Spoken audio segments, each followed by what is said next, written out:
হুট করে আপনার ফোনে বিকাশ অ্যাপের নাম্বার দিয়ে ফোন আসবে। আসার পরে বলবে আপনার বিকাশ অ্যাপটি লক করা হয়েছে।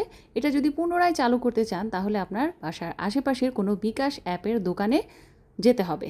প্রিয় দর্শক, আসসালামু আলাইকুম। এভাবে কেউ যদি আপনাকে ফোন করে বলে, আপনি কি অবিশ্বাস করতে পারবেন? এইরকমই একটা লোমহর্ষক ঘটনা ঘটে গিয়েছে। আমি ভাবলাম যে আপনাদের সাথে অবশ্যই এটা শেয়ার করা উচিত, কারণ এটা এখন মানে একটা প্রতারণার সবচেয়ে লেটেস্ট যে সিস্টেমটা বের হয়েছে সেইটা নিয়েই আমি আপনাদের সাথে একটু শেয়ার করতে আসলাম। সেই বিষয়টা নিয়ে আমার বাসার পাশেই এরকম একটা ঘটনা ঘটেছে। এক ভাবির ফোন এসেছে। এখন উনি বিকাশ অ্যাপের এই ফোন পাওয়ার পরপরই একটু অস্থিরতা কাজ করলো, কারণ ইদানিং সবারই ফোনে বিকাশ অ্যাপ থাকে আর টাকা পয়সা কম বেশি লেনদেন হয়, আরও ঈদের সময় এটা তো একটু স্বাভাবিকই একটু বিচলিত হয়েছে। তো উনি কি করলো, ফোন পাওয়ার সাথে সাথে বিকাশ অ্যাপটা ওপেন করলো। ওই যে ওপেন করলো, যেই সময় ওপেন করছে ওই সময় পিন কোডটা কিন্তু অলরেডি ওনার হ্যাক হয়ে গিয়েছে। ভাবেন একবার কি অবস্থা। তারপর উনি ওপেন করার পর তো দেখলো যে আচ্ছা না, যেতে পারছে, বিকাশ অ্যাপে ঢুকতে পারছে। তো আবার ওই সাথে সাথে ফোনটা আসলো। আবার আসার পরে ফোনে বলল যে আপনার বিকাশ অ্যাপ আপনি চেক করেছেন? বলছে হ্যাঁ। তারপর বলে তাহলে আপনি লাস্ট অ্যামাউন্ট কত আপনার? তারপরে তো ভাবি বলল যে আমার এত টাকা ছিল, এত টাকা আছে। পরে বলতেছে যে আপনি আর আপনার বিকাশ অ্যাপটি করতে পারবেন না, চালু করতে পারবেন না। আপনার বিকাশ অ্যাপটা লক হয়ে গেছে, এখন কি এটা আপনি চালু করতে চান কি না?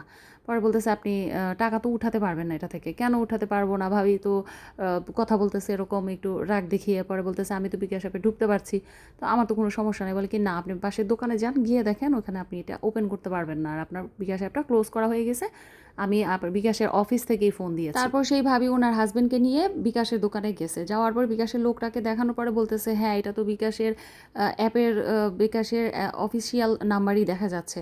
তাহলে এখন ওরা কি বলে? তারপরেই আবার ওই ফোনটা আসছে। আসার পরে বলছে শুনেন, আপনার অ্যাকাউন্টটা এখন অ্যাক্টিভ করে দেওয়া হবে। আমি একটা নাম্বার দিচ্ছি, এই নাম্বারে আপনি টাকা বিকাশ করে দেখেন। যদি এটাও আমাদের অফিসিয়াল নাম্বার, এটা একটা ফেক নাম্বার, অফ নাম্বার, এখানে টাকা বিকাশ করলে আসবেও না যাবেও না, কিন্তু জাস্ট আপনার অ্যাকাউন্টটা লক খুলেছে কি না সেটা বোঝার জন্য এই নাম্বারে আপনি এত টাকা মানে 3,000 বা 4,000 টাকা অ্যামাউন্টের একটা করেন, বিকাশ ট্রান্সফার করেন, মানি ট্রান্সফার বা এরকম। তখন উনি বলল কেন আমি এই নাম্বারে হুটহাট কেন টাকা পয়সা দিব? পরে বলতেছে আপনার নাম্বার যে অ্যাক্টিভ হয়েছে সেটা বোঝার জন্য। দেখেন আমাদের হাতে সময় খুব কম, আমরা খুবই ব্যস্ত মানুষ। আপনি যদি আপনার অ্যাকাউন্টটা অ্যাক্টিভ করতে চান তাহলে কিন্তু আপনাকে অবশ্যই এই নাম্বারে টাকা দিতে হবে। পরে বলল যে না, আমি তাহলে অন্য নাম্বারে চেক করে দেই, অন্য নাম্বারে দেই। পরে বলল না, যে আমাদের এই নাম্বারে দিতে হবে, এটাই অফিসিয়াল নাম্বার, এটাই অফিসিয়াল নিয়ম।